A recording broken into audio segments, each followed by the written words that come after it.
ഇല്ല, അതൊക്കെ യോജിച്ചു പോകാനുള്ള നടപടികൾ സ്വീകരിക്കും. ഈ നേതാക്കളും പരസ്യമായിട്ട് തമ്മിൽ ഇങ്ങനെ പറയുന്നുണ്ട്, പരസ്യമായിട്ട് അതൊക്കെ അവസാനിപ്പിക്കണം, യോജിച്ചു പോകണം. വിമർശനങ്ങളൊക്കെ പാർട്ടിക്കകത്ത് ഒതുക്കി നിർത്തണം.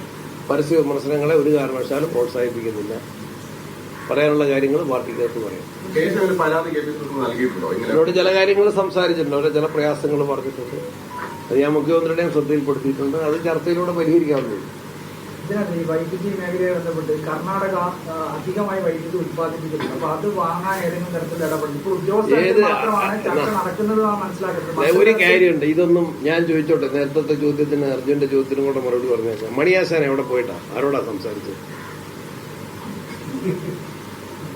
മണിയാശൻ ചെയ്തത് അദ്ദേഹം പറഞ്ഞല്ലോ, മന്ത്രി പോയിട്ട് സംസാരിക്കണം എന്ന് പറഞ്ഞു.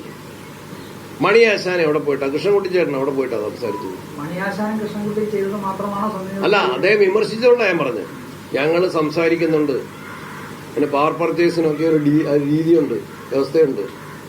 ആ വ്യവസ്ഥയ്ക്കനുസരിച്ച് ഞാൻ ചെയർമാൻ രാജമാണിക്യം IAS എല്ലാ ദിവസവും രാവിലെ എന്റെ ഓഫീസിൽ വിളിച്ചു വരുത്തി വൈദ്യുതിയുടെ ഇന്നത്തെ ബോർഡ് ഡയറക്ടേഴ്സിനെ എല്ലാ ദിവസവും അടിയന്തര സാഹചര്യത്തിൽ എല്ലാ ദിവസവും വിളിച്ചു വരുത്തി, ഇന്നലെയും വിളിച്ചു വരുത്തി അവരുമായിട്ട് ആവശ്യമായ കാര്യങ്ങൾ ക്രമീകരിക്കുന്നതിന് ചർച്ച ചെയ്യുന്നുണ്ട്.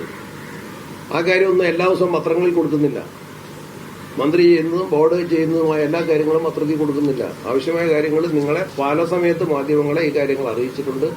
മാധ്യമങ്ങളും ഈ കാര്യത്തിൽ കാര്യങ്ങൾ മനസ്സിലാക്കി സത്യസന്ധമായ റിപ്പോർട്ട് ചെയ്തു. അതിന്റെ പ്രയാസം ഏതെങ്കിലും ഗവൺമെന്റ് മാറിയതുകൊണ്ടോ മന്ത്രി വന്നതുകൊണ്ടോ അല്ല, കാലാവസ്ഥകളിൽ വന്ന മാറ്റമാണ്. ഒരു കാര്യം നമ്മൾ പഠിക്കേണ്ടതായിട്ടുണ്ട്. കേരളം നമുക്ക് ഇത്രയും ജനസമ്പത്തുണ്ടായിട്ട് നമുക്ക് ആവശ്യമായ വൈദ്യുതി ഉത്പാദിപ്പിക്കാൻ കഴിയുന്നില്ല. നമുക്കിപ്പോൾ ആകെ ഉത്പാദിപ്പിക്കാൻ കഴിയുന്ന 1600 മെഗാവാട്ടാണ്. 4700, 5000 അതിന്റെ മുകളിൽ മെഗാവാട്ട് നമുക്ക് ആവശ്യം വരുമ്പോൾ നമുക്ക് ഇതുവരെ എല്ലാ കൊട്ടിഘോഷിക്കുമ്പോഴും ഉത്പാദിപ്പിക്കാൻ സാധിക്കുന്ന 1600 ആണ്. 1700 മെഗാവാട്ട് കേന്ദ്രത്തിൽ നിന്ന് കിട്ടുന്നതാണ്. ബാക്കി 650 നമ്മുടെ ദീർഘകാല കരാറാണ്. 150 മെഗാവാട്ട് ഹ്രസ്വകാല കരാറിൽ നിന്നാണ് വാങ്ങുന്നത്. അപ്പൊ ഇതെല്ലാം പറയുമ്പോൾ എല്ലാ അവകാശവാദങ്ങളും ഉന്നയിക്കുമ്പോഴും നമ്മൾ ഉത്പാദിപ്പിക്കുന്ന 1600. ഞാൻ നാളെ ഏതായാലും ശ്രീകണ്ഠപുരത്തെ ബസ് പ്രൊജക്റ്റും മയിലാട്ടിയിലെയും മുള്ളേരിയയിലെയും ബസ് സംവിധാനം, ബസ് എന്ന് പറഞ്ഞാൽ ബാറ്ററി എനർജി സ്റ്റോറേജ്, അത് പഠിക്കാൻ വേണ്ടി വേഗത്തിലാക്കാൻ വേണ്ടി പരിശ്രമിക്കുകയാണ്. ഇത് കൂടുതലായിട്ട് എല്ലാവരെയും പഠിപ്പിക്കാൻ ബാധ്യസ്ഥരാണ്, പ്രവർത്തിക്കാൻ ബാധ്യസ്ഥരാണ്. കർണാടക മന്ത്രി എന്നെ ഇങ്ങോട്ട് വിളിച്ചു. അതാരാ കർണാടകത്തിലെ വൈദ്യുതി മന്ത്രി ആരാ പറഞ്ഞു? KJ ജോർജാണ്. അദ്ദേഹം ഇന്നലെ 2 പ്രാവശ്യം എന്നോട് ഇങ്ങോട്ട് വിളിച്ചു. അപ്പൊ അവിടെ നിന്നുണ്ടെങ്കിൽ ഇങ്ങോട്ട് തരും. ആ സമയത്തിന് തീർക്കാനാണ് പ്ലാൻ എടുക്കുന്നത്. അത് അവർക്ക് വളരെ ശക്തമായ നിർദ്ദേശം കൊടുത്തിട്ടുണ്ട്. ഇവിടെ ചെയർമാൻ പറഞ്ഞത് തീർക്കാൻ കഴിയുന്നില്ലെങ്കിൽ നടപടി എടുക്കുന്നതാണ്. തീർക്കാൻ കഴിയുന്നില്ലെങ്കിൽ ഉത്തരവാദിത്തപ്പെട്ട ഉദ്യോഗസ്ഥർക്കെതിരെ നടപടി എടുക്കുന്നതാണ് പറഞ്ഞിരിക്കുന്നത്.